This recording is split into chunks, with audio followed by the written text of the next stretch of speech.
morning, everybody. Thank you so much for joining us this evening. I'm Valerie O.T. Nellis. I'm the Director of Learning and Leadership Development for Neighbor to Neighbor. And just again, want to welcome you to this session, our crime reduction and prevention session. This is our second session, am I correct, Jim? Of crime prevention and reduction, I believe it is, of our Neighborhood Passions Affinity Network. The purpose of the network is to bring together our neighbors, our community partners, and other stakeholders from across the metropolitan area around 8 key neighborhood passions. And those passions are tonight's subject matter, crime prevention and reduction, forgive me, tongue twister, beautification and the environment, neighborhood planning and development, making government work for our neighbors, neighborhood preservation, community and diversity, caring for our neighbors, and effective neighborhood organizing. Tonight, again, we are gathered together, and our topic is open data collection. Can it improve neighborhood safety?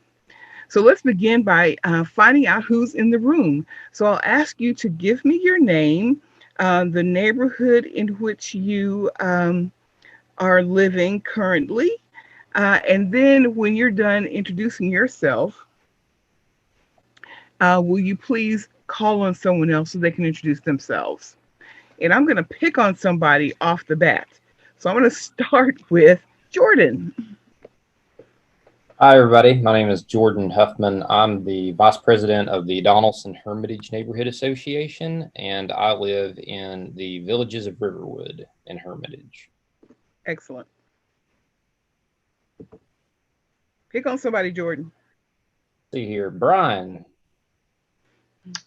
Hello, everybody. I'm Brian Fessler, and I live in Antioch, and I pastor the Scientology Church in Edge Hill neighborhood. So I'm in Brenda's neighborhood. Oh, and I'll call on Daniel. Hello, I'm Daniel Balasubramanian. I work at Vanderbilt. I'm presenting tonight, and I live in the Kinder Manor, West Nashville neighborhood.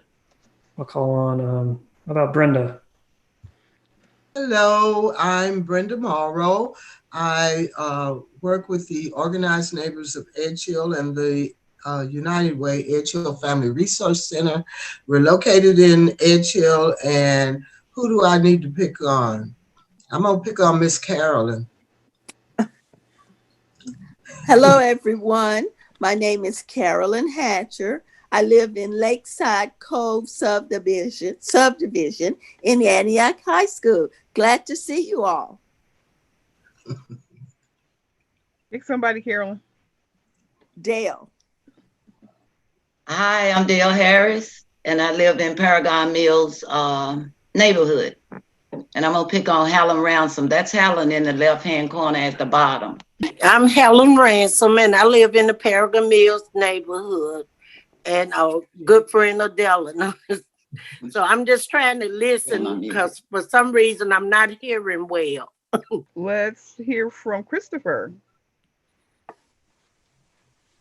Hi. Hello. I'm just finishing eating, so I'm still blacked out. I live in Abbotsford in Nashville. I'm working with Dan on the project he's going to be talking about. I'm going to have to leave, unfortunately, around 6:30 or so I won't be with you very long. Okay. All right. Could you call on someone, please? Oh yeah. Let's hold it. John? Yes, thank you. I'm John Stern, and the first place that I lived when I came to Davidson County, Nashville, 40 some odd years ago, well, actually it's 1981, so it's pretty long ago, was Paragon Place apartment buildings. They were renowned for burning down. In fact, I got a phone call from my assistant one morning telling me that my apartment complex was on fire. So I know and empathize with all the things that are happening on Paragon Mills Road and its sundry areas. I am actually listening to the chief of police on a different web call,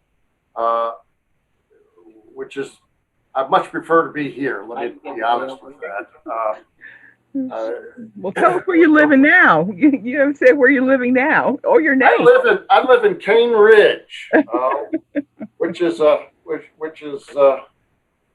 place where I've started my 7th not-for-profit corporation. And in unpacking stuff a couple of weeks ago, Valerie, I came across a picture of somebody I think I remember from back then sitting on a Partnership for Healthy Nashville 2000 leadership team panel discussion, and it looks a whole lot like a younger you.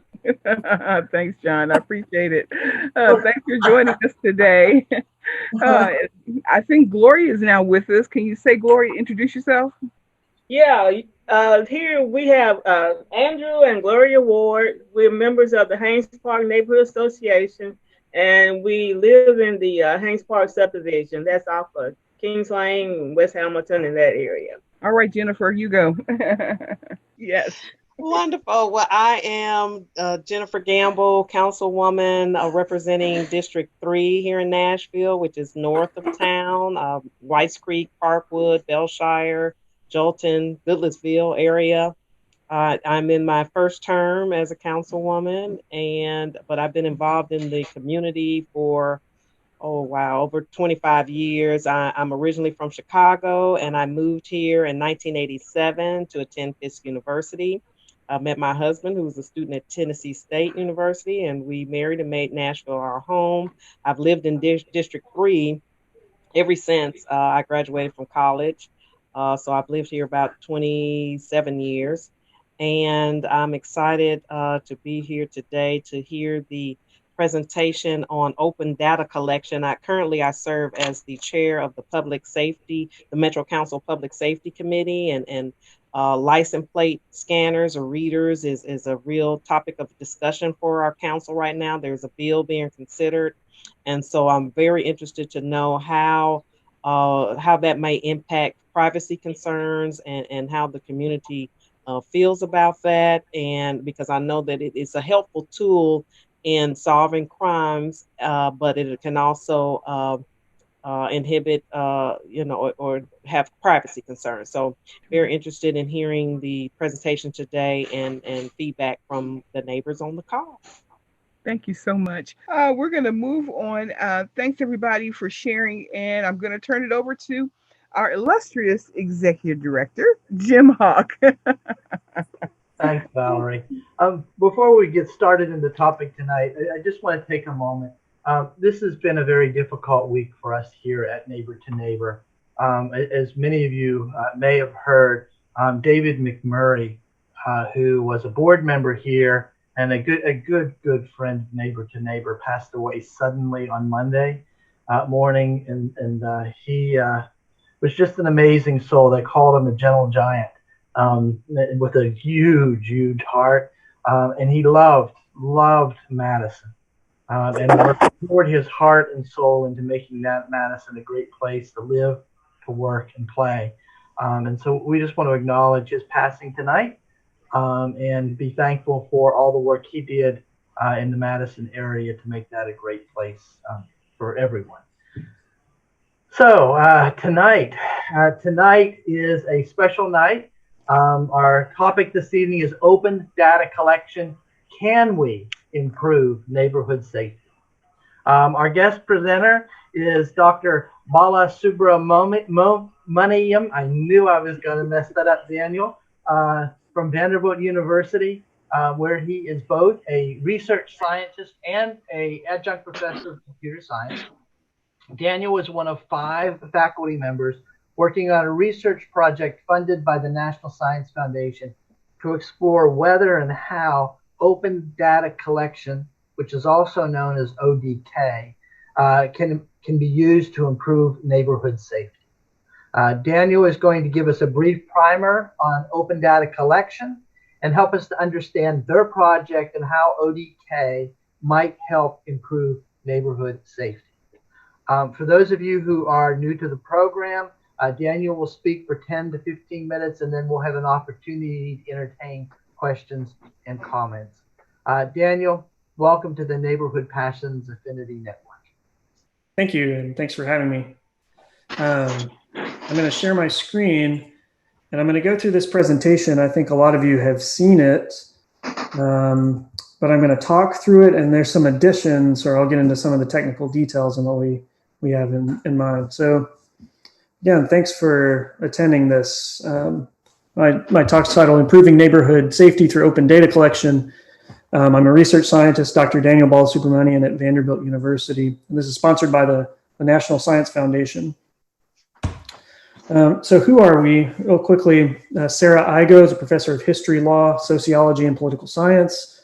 Brad Malin is a professor of biomedical informatics. Ken Pence is a retired Metro police officer and professor of practice of engineering. And Professor Slobogan is a professor of law who's on the call but has to leave pretty soon, I think. Okay, so that's our team. And our motivation, so how can technology improve our neighborhood safety? And the motivation is pretty simple, and I think it's relatable to almost everyone here. I took this data from a site called crimemapping.com about a month ago, but it still stands today. I checked it today.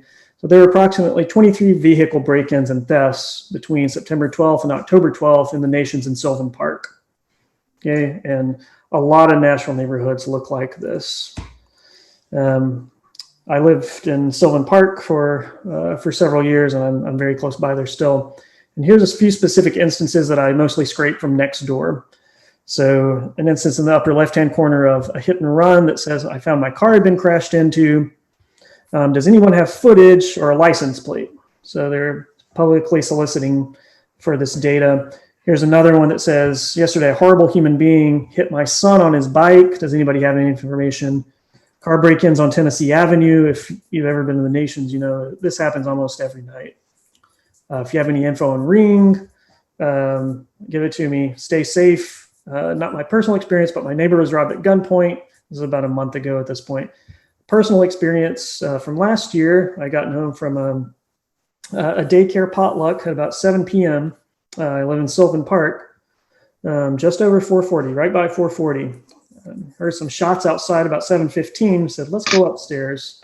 It was still daylight. This was a summer, okay, 7:15 p.m. Went outside and talked to the police when they showed up about an hour later. What happened was there was an attempted break-in of a car across the street while my neighbor was walking his dog around the block. Okay, so these aren't super sophisticated criminals. The guy was out walking his dog around the block. When he came back up on him, they fired shots and drove off, sped through the neighborhood. There were posts about it on Nextdoor, and they did not ID them.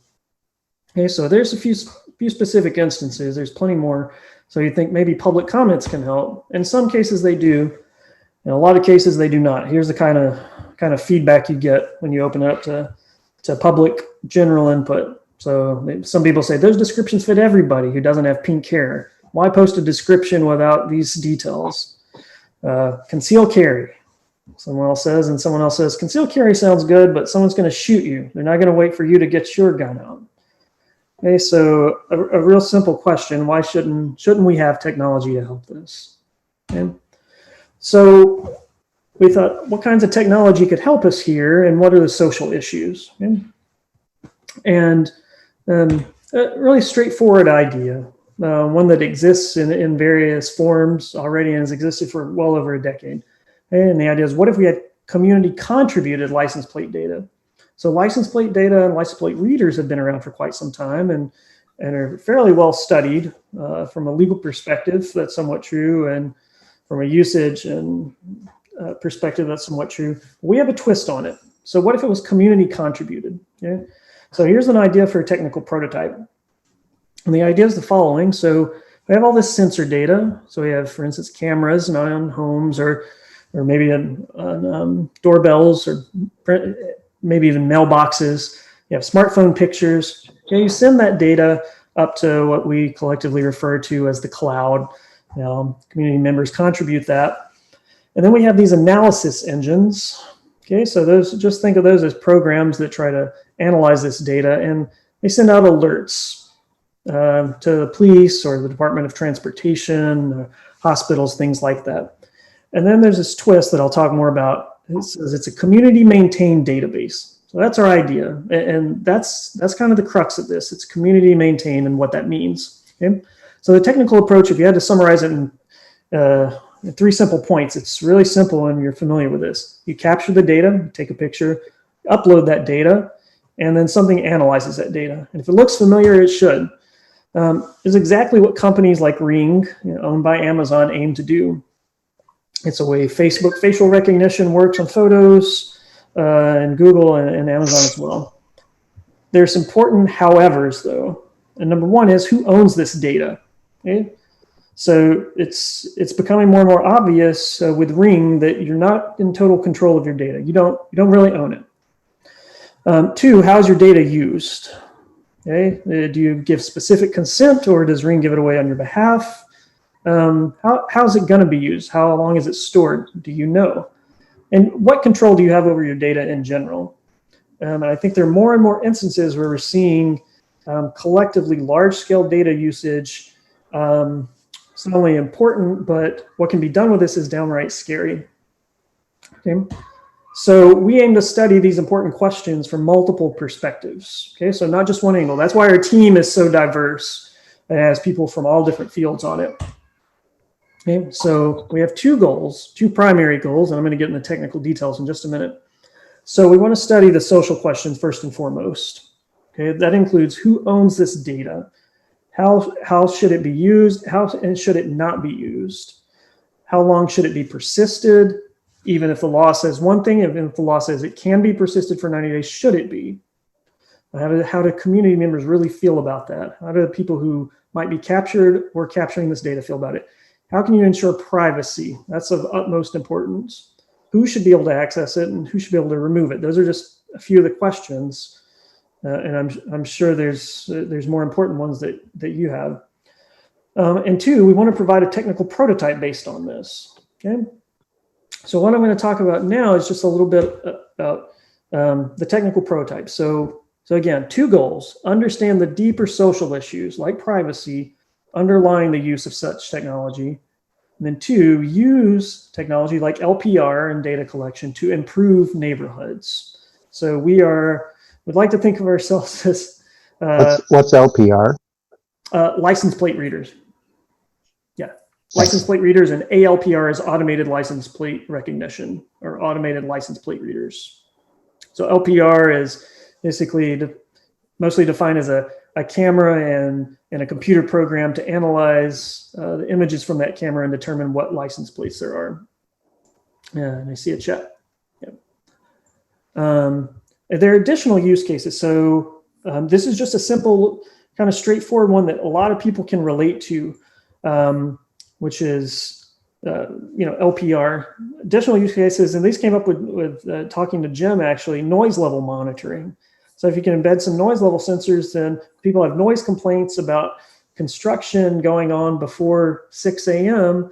They don't have to try to prove it themselves. They don't have to have a costly burden. It can be done automatically. Traffic density monitoring. So it's fairly expensive to run a traffic density study to determine how many people are driving through roads over a given period of time. So this could be used for technologies like for purposes like urban planning as well. So it's not solely about crime or safety. There are additional use cases as well. So we're talking about that right now. So I'd like to talk just a little bit about what a technical prototype could look like. Okay.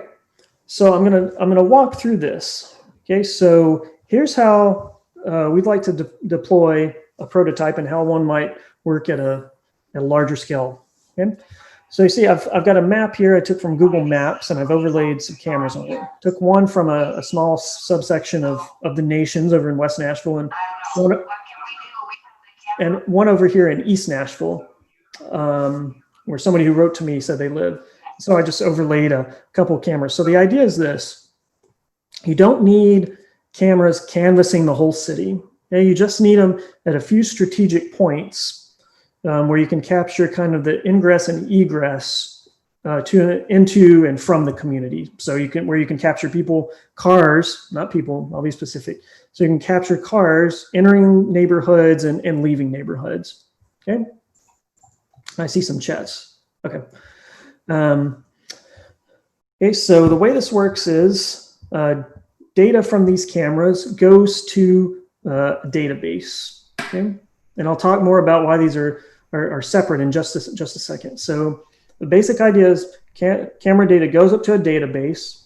Okay, and then that database combined with algorithms to analyze the data, meaning determine what license plates are identified. Okay, those are matched against a hot list. And a hot list, this is exactly how the Bell Mead license plate readers work now that are used by the Bell Mead police. It scans a license plate. When it picks one up, it compares it to a hot list. That means, is this car identified and been reported as one that's stolen or an Amber Alert? If it is, then an alert goes out to the police.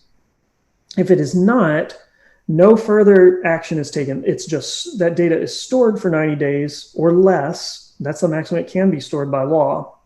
But it's not, the right registration is not run automatically. It's just matched against a hot list. Okay?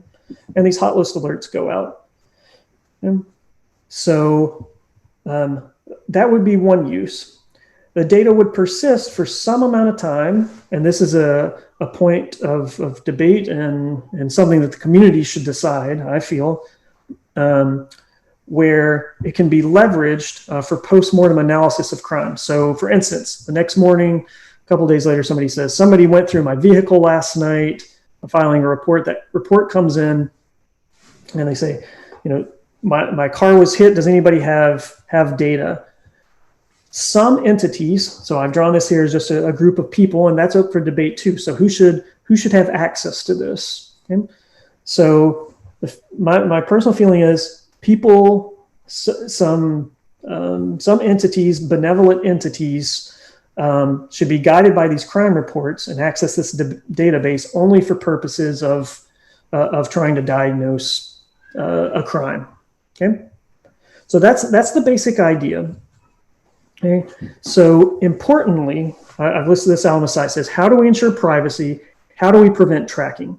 Because a real issue and a concern, I think, of many people, and me included, and I'll speak to this in the next slide, which is my last slide, about why this is a concern. But how do you prevent large-scale tracking? Because the truth is, if you had these all over the city and all the data going to one database, it would be incredibly easy to track people at a large scale. And in fact, there have been reports of that documented in the literature. Not that it was pervasively done, but that it could be done. So that is a real concern. So there are at least 5 ways I've listed here, and I think these are unique to what we're proposing about how you can ensure privacy and address privacy and tracking concerns. And these are a little bit technical, so if you have any questions, we can talk to them in detail later. But step 1, so we encrypt the uploads. Okay, so that just means data can't be stolen in the middle during transmission while it's going from the camera to a database. Okay, one of the most important points is point number 2, and I've annotated this picture with these numbers that correspond to where this security measure lives. So step 2 is physically partition databases. And what that means is data from different geographic regions are stored separately. Okay? So that means, think of it as the data from East Nashville goes in this database or this computer. The data from West Nashville over in the nations goes in this computer. Okay? And the reason for that is to prevent tracking. Okay? So that if you're running an analysis, let's say a malicious actor does get access to the system somehow. We limit that with additional steps, but let's say that happens. By limiting what they can look at, by just limiting it to the nations, you might be able to tell where I drove around the nations, but you won't see my whole route around the whole city. Okay, so that's another measure. Number 3, so encrypted plus salted license plate data. So this is kind of getting into the weeds and technical things, but this makes it really difficult to decipher data even if it's obtained. Okay, so this is often done with passwords. Okay, so even if somebody gets your password is usually encrypted. Okay, so that means they have to decrypt it. And there are extra measures, it's called salting, to make sure that even if they crack one password, they can't crack other passwords. It makes it harder. Okay, so that's step 3. Step 4, store the data for a limited time. Okay, and this is going to limit the window of opportunity to obtain data. It's also required by law. Tennessee law limits it to 90 days without some sort of warrant. I personally feel like it should be much less than that. Maybe a week, maybe even less than that. The 5th step is really important as well, and it pertains to who's going to access this after the fact if it didn't match a hot list in the first place. Okay, so who's going to access this and how are they going to access it? Okay? So what you're going to require, what my proposal would be to have hardware security keys required. Okay, so think of these, if you're not familiar with them, think of it as like 2-factor authentication, where when you put your password in to check your Gmail, it also sends you a text to your phone and you have to put in an additional password. Okay, it's like that, but it's a separate physical piece of hardware that you have to plug in. Notably, Google started using these, and it just eliminated phishing attempts to steal passwords and log into systems. Okay, so these are 5 very industry tested methods to make systems secure, and in this case, make the system private, and I believe prevent the kind of large-scale tracking that could be a real concern. Okay, so that's what I think a technical prototype could look like. So that's our goal. Our limiting factor right now in rolling this out, giving it to volunteers. One thing is just budget and money. So cameras, it's not necessarily even the cameras. Cameras good cameras cost somewhere in the ballpark of around $100 to $200, $150 range per camera. It's really it's really the computer that goes along with that to some degree, and the connectivity. So for instance, there's a EE professor who runs his own LPR system and has for years. He's a very technical user and knows how to do this and has a specialized video card and things. I could do that myself. It's harder for me to do that at scale and help everybody who wants to participate do that. So what we've done is we've reached out to a company called Verkada and tried to get them to donate some professional grade cameras so we can flesh this out, try this out, and see how people feel about it. See if it makes a difference, and try to prove that we can make this secure, we can make it private. Okay, so that's our hope. I'm going to end on a few personal thoughts. Private companies already have huge databases of our information. So a little bit, this is different from this. This is not physical tracking right now, but we're tracked online one way or another. And cell phones can be tracked as well. Okay?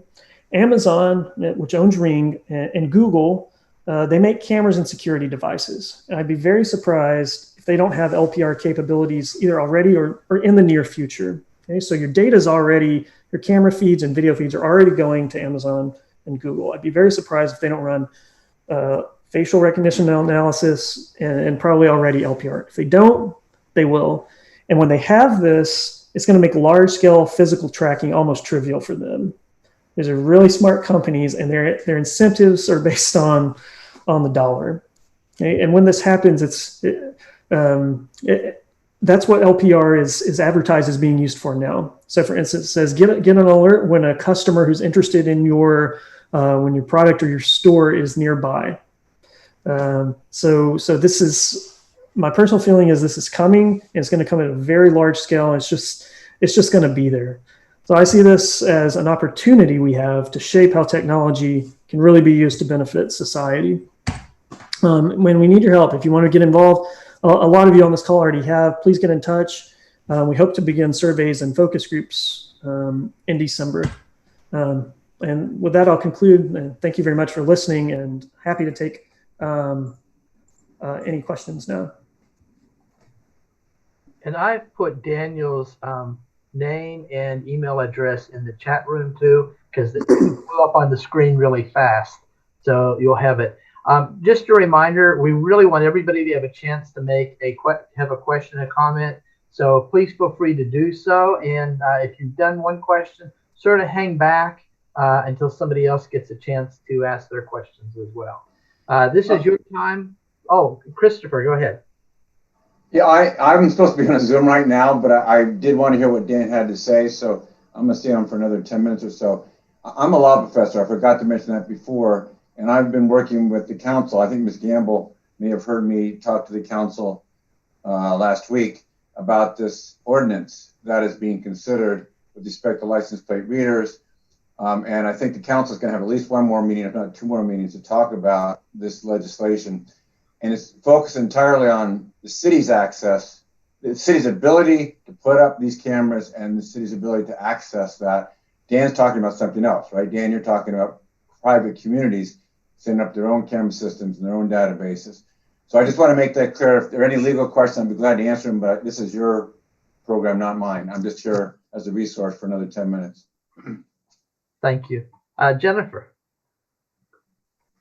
Thank you. And you are absolutely correct. There is another special call public safety meeting this coming Monday, November 23rd at 4 p.m., where the council will review and discuss again how the use of license plate readers impact public safety and privacy concerns. That meeting will be available for viewing by the public, but participation by just a panelist who Daniel will be at that meeting presenting, as well as other community advocacy groups and other law enforcement individuals as well.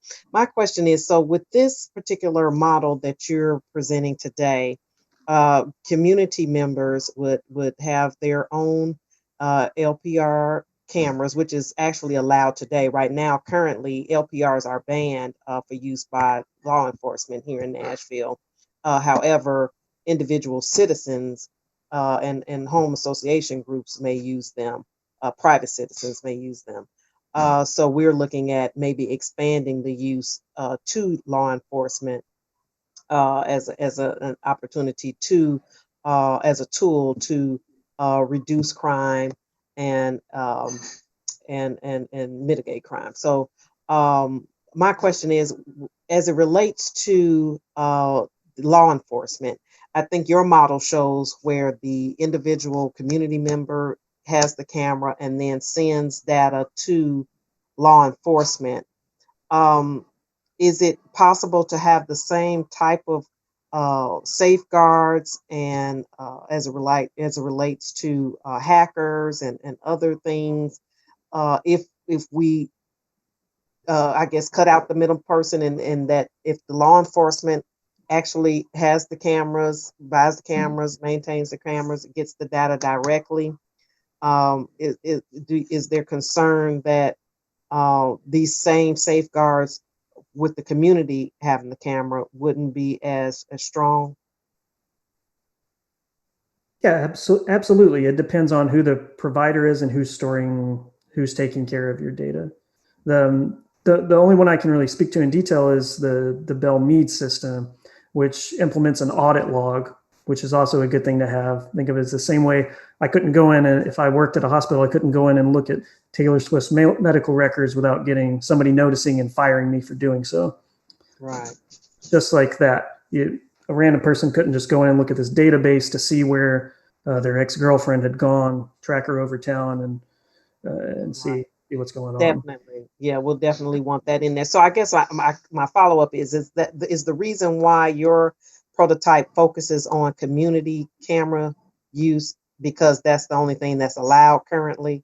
I mean, would you recommend that if we were to expand or lift that ban, that having our MMPD, our law enforcement, using those cameras in the way that you described for the community would be useful and address community privacy concerns? Yeah, that was the first and foremost reason, because I was aware when we came up with this project and proposed this particular thing that Nashville had a ban on it, and certain places like Bell Mead did not. Mm-hmm. So if you kind of take the flipped model where it's not the police recording these things, but it's citizens willingly providing this data in their own because they believe it can be used to help them.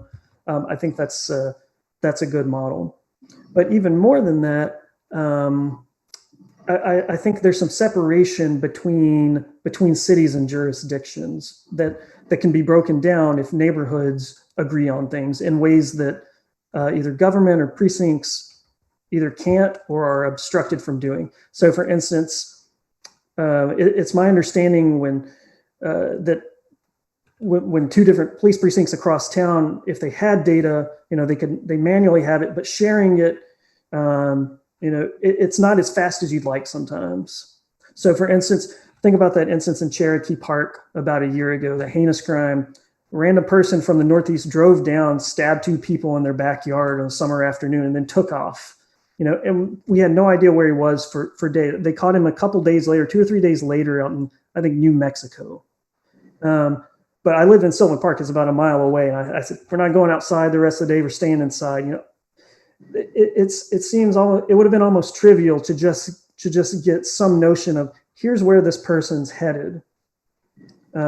If not because you had it, if not because Sylvan Park LPR had it, then the East Nashville one, or the one on I-40, or the one somewhere in Memphis picked him up. But there are these silos and walls that live between government agencies and jurisdictions and precincts that I think fall down when some sort of citizenship model takes over. But at the same time, you have to be careful that it doesn't enable this large scale tracking. Okay, so I'm gonna go back to this really quickly. So it would be incredibly easy if you had one database with all the data from all of Nashville and the tracking, say over a week. It would be a scary thing, but I do feel that there's a good possibility that private companies will have this sort of information. Think Ring and Google, not necessarily through doorbell cameras, but through other specialized cameras in the very near future. So I think you want both. You want a citizen contributed model because you can get more data. You want to make sure it's still private and that somebody good is overseeing the data. So how do we do that? How do you make sure that someone good is overseeing the data? That's a model for. So that's a good question for surveys and focus groups. One that's worked in. So I raised this because I'm from the software community. I'm in computer science. But what has worked surprisingly well, and everybody's familiar with this, is how well the open source software community works, where you have this group of really smart programmers all around the world who get together just because they love something, because they want to work on it, and they collectively contribute to it, and it gets better. It gets better than the sum of its parts because you've got a bunch of really smart, geographically distributed people doing this.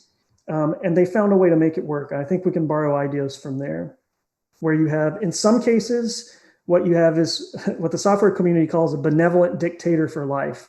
I mean, some person who originated the project who says, I'm going to take care of this because it's my passion. This is my thing in life. That's the way the Linux model works. So if you're unfamiliar, Linux is the software that supports all of Netflix's servers. So anytime you stream a movie, you can thank Linux for it.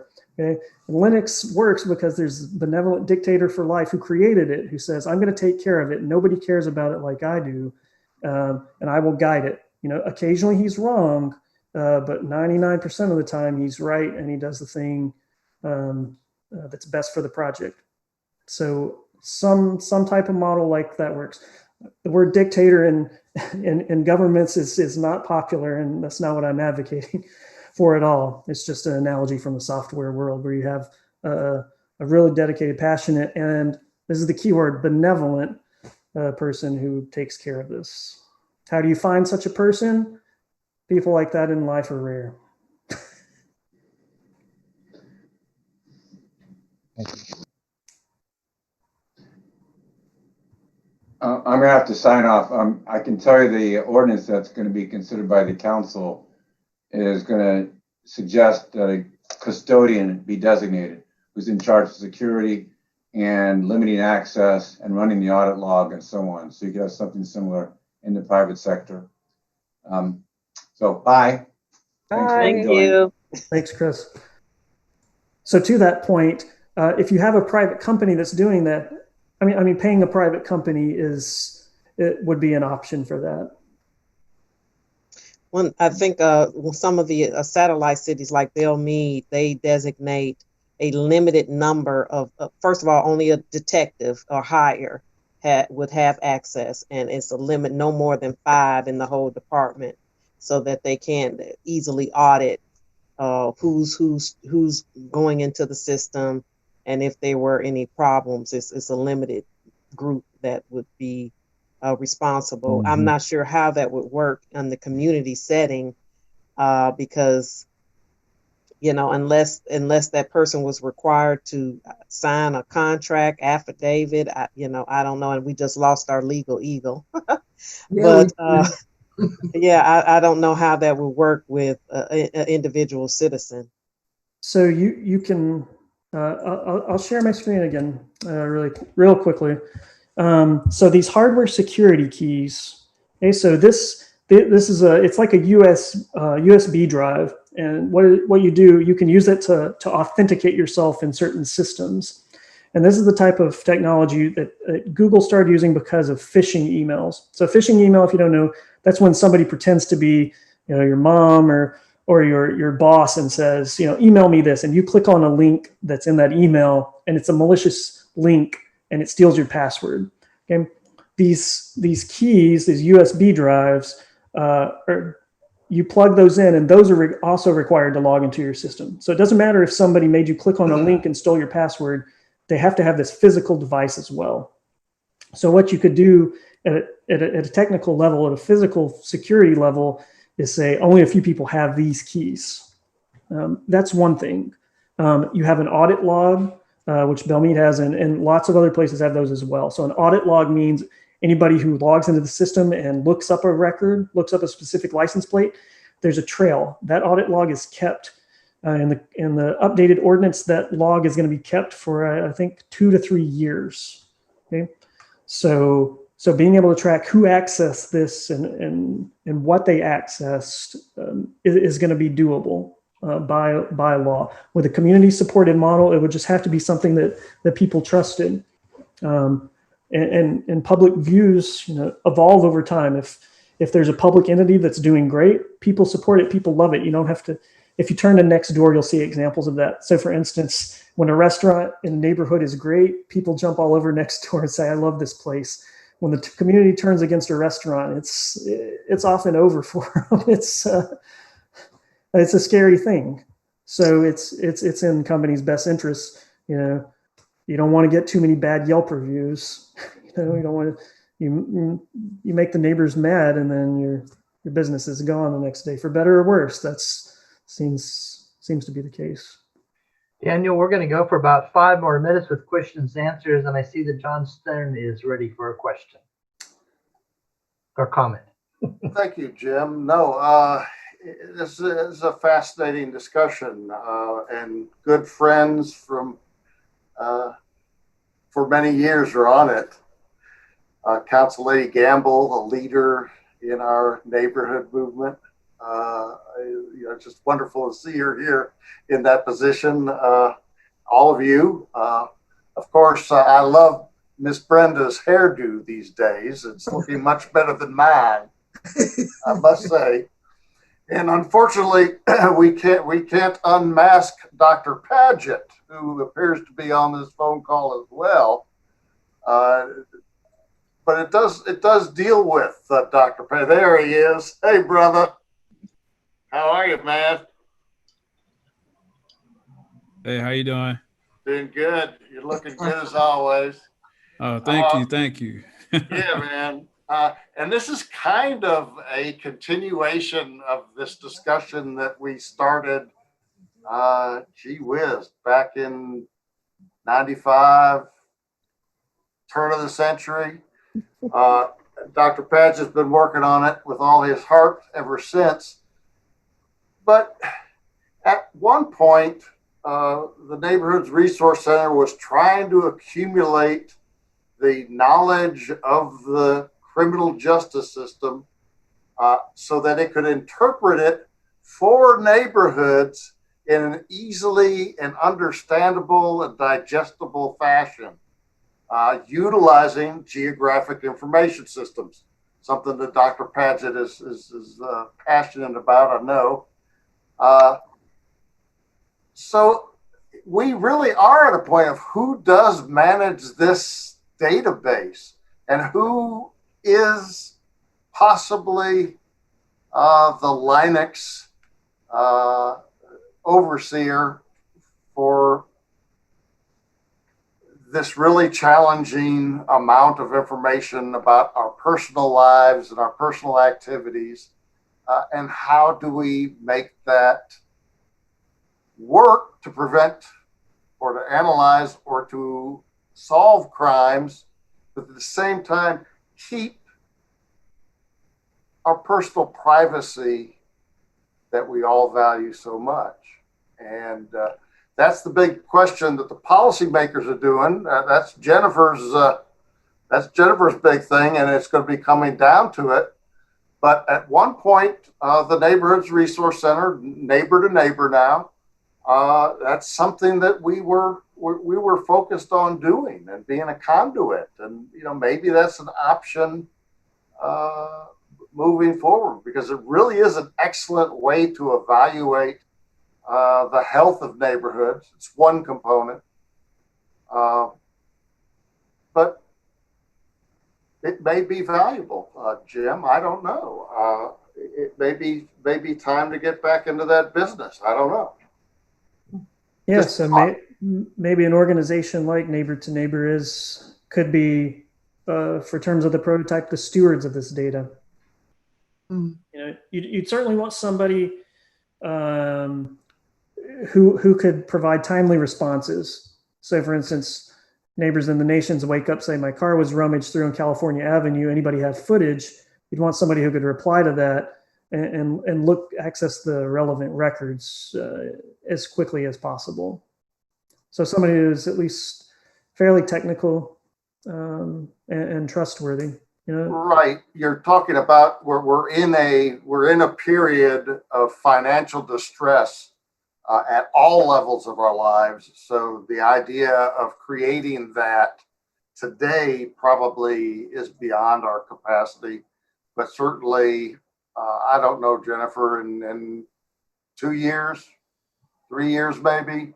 Well, from what I understand, the equipment is really not that expensive. I believe Mount Juliet has about 39, 49 cameras, and I think they pay like $100,000 for it. Now, maybe the system to monitor it may be more expensive, but I think I'm hopeful that 2 years or less, we'll be able to get the right legislation, get the right programming and everything in place so that we can start to use that. But it really just depends on how we can manage it with managing privacy as well, because that's important. I mean, just as important as it is for us to be able to prevent crime and mitigate crime, we also want to, like you said earlier, John, make sure that our personal privacy is a priority. And I like the idea of having separate neighborhood cameras instead of the cross city usage. And I'm wondering if that's one way to assure privacy, where even if the police have it, even if we have it for Metro, if it's broken down by neighborhood as opposed to just citywide, if that's a way to maintain privacy but still capture data to license plate of those. And the thing I like about the license plate readers specifically is that it's not like a red light camera. It's not constantly videoing everything that's going on. It is just capturing a license plate, and that license plate, you have to have a license plate number to put in the system in order to get data on that license plate. As Daniel said, it's not just you can't get data on just every license plate that's in there. It's only the ones that, for example, there's a carjacking, somebody calls in, somebody stole my car, they give the police that license plate of their car, and then the police go in and input that data, and they get the hot list, as Daniel described earlier. So I like that it's not constant surveillance. It's only capturing license plate, and only those license plates that are hot listed or that come up with an issue are pulled. The data is only pulled on those. So that's a good amount of privacy right there.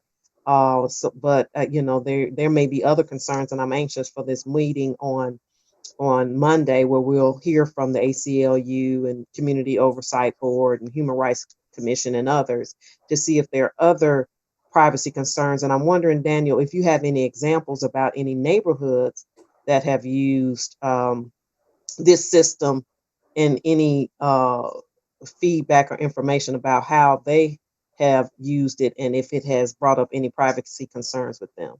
Sure. So I was going to share my screen. One of the ACLU's concerns, from my understanding, or some of the other council members' concerns, is like ICE gaining access to this. So I had pulled up a news article about ICE gaining access to license plate databases. But more to your point, yes. So there's a double E professor who runs his own license plate system. He has for years. And there are several companies that let you do this privately. So you can use their what's called cloud API. So that means you can give them an image, upload an image, and they'll tell you the license plate. They have really good algorithms. The reasons they're commercial companies is because they've trained their data on millions of examples. And that's their competitive advantage. And what's the implication here? It means it's a relatively low subscription price. I think it's around $20 to $30 a month, and you can make tens of thousands of queries. So the average person probably has nowhere near that amount of traffic driving in their neighborhood. So what he does is he's got his own camera system and computer hooked up, captures the traffic in his neighborhood. There have been many instances. He can tell you about it. He's probably testified. I don't want to mention his name here, is for privacy reasons. But he helps the police. The police have a good relationship with him. And a matter of fact, he said a week ago, somebody got mugged at the end of the block. Police rang his doorbell at 10:30, said, "Can we see your camera footage?" And they picked up the person responsible later that night.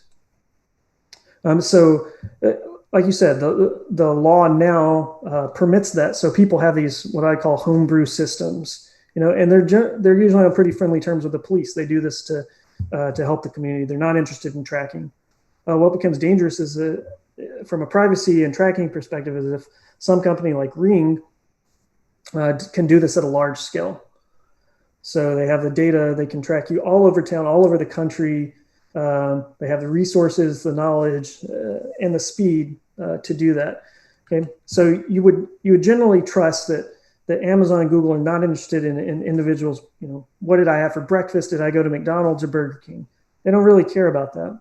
What you care about, and what's becoming more commonplace, and the danger is when somebody else, a third party, gets their hands on that data and what they do. So think about the Cambridge Analytica and Facebook data. Facebook data on a large scale falls into the wrong hands.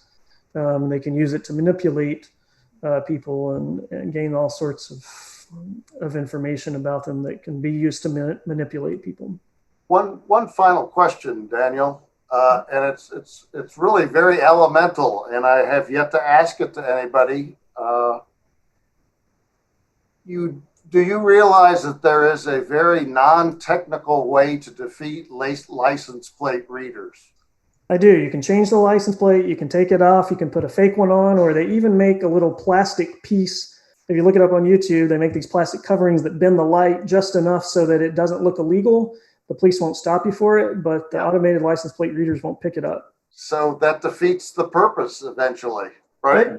Once they figure it out, I mean, this is a non-technical solution. A little bit, yeah. So the criminals, this is just like hackers. Hackers are always one step ahead of the defenders, right? By nature, that's the nature of the game. There are ways around that, I think. So, you're right. There's 4 simple ways. Right. So do you give up your privacy for something that could be defeated by the people that are actually committing the crimes, the people that you actually want to track? It's just a question. Well, but we're actually not tracking them, right? Yeah. We're actually not tracking them because we have the license plate number of the offender when they. So, for example, but to John's point, I mean, if somebody robbed a liquor store or whatever, and they used a car to do that, and somebody got the license plate number, gave it to the police, or even 3 numbers. I think they can pull up a license plate or narrow it down with just 3 numbers in the license plate. But if someone gives that to the police, they put it in the system, and they get a ding. Hopefully, they would get a ding right away on that person, because you're absolutely right. They could change the license plate, cover it up, or have it covered up. Well, I guess but the point is, someone has to give them the number prior to going after that person. It's not like a Ring camera where you're just getting all kind of footage and then you can go back and look at it and say, oh, this person, fits the description. You really can't do that. You actually have to have the license plate number of the person. So if the license plate is covered up, then you wouldn't have that anyway. So I'm gonna bring us to a close here. Was this helpful tonight? Yeah, this was good. Thank you. Okay, great. I want to thank you all for being here. Daniel, thank you for your time. Christopher is gone again. Thanks for his time. Council Member Gamble, thank you for joining us tonight. Next week, we're taking a holiday, so we will not be here, and you shouldn't either. But the following Thursday, December the 3rd, Sharon Smith, who's the Assistant Director of Public Works, is going and is the lead staffer for the Metro Beautification and Environment Commission, is going to be here. She has been a part of the Beautification Environment Commission for years, and she's going to help us explore what makes a neighborhood beautiful. And so I think it's going to be an interesting conversation. I hope you will come back. I've put the link to register for that activity in the chat room. And if you have a chance to register, we'll be sending out notices about it anyways. Thank you all for your time tonight, and we will look forward. Thank you, Jim. Keep your passion for your neighborhood strong, folks. Talk to you later. Thanks, Daniel. Thank you. Happy Thanksgiving.